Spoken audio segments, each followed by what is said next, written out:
Hello, kitchenira is busy now. Good morning. We are cooking chicken a la king sauce. This is you can tap on the rice, pasta, or biscuit. Depends on your likes. Now before I start, I do first to melt the butter in a pan. Then I add the mushroom. We stir for a while. Then I put the chicken broth and some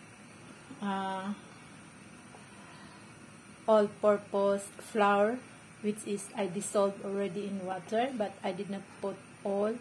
And then I add some cream. Then I mix it now. So, ngayon, dagdagan natin ulit ng konting flour liquid para mag-ano siya ng a bit sticky. Saka yung and plus 2 egg yolk I put already. And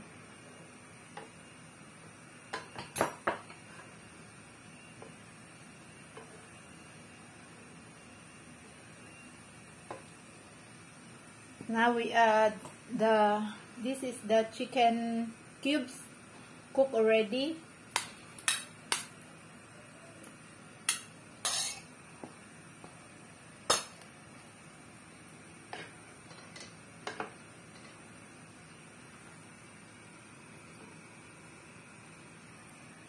And then we add the frozen green peas.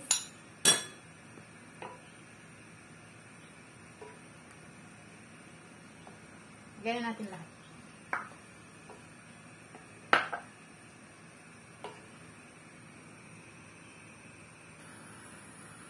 And now we are going to try the taste if it's yummy or not.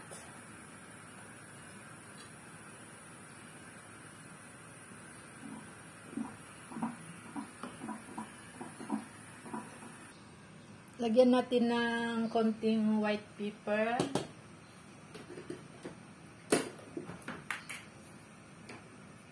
Then, konting asin.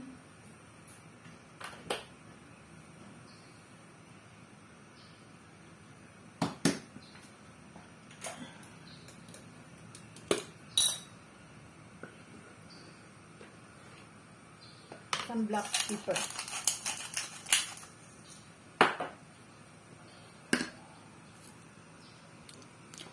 So, luto na siya, guys. This is my chicken a la king sauce. So, try nyo sa bahay nyo. This is very simple. Magluto lang tayo ng ganito, tapos kanin. Solve na yung ulam nyo. Solve na yung isang kainan nyo. Huwag na magluto ng maraming putahe. Kailangan natin magtipid sa panahon ngayon kasi mahal ang bibilhin. So, we need to save. We need to budget our meals, our money. So, we don't need to buy many things for our food. Just simply. Okay, this is my chicken a la king sauce. Enjoy watching!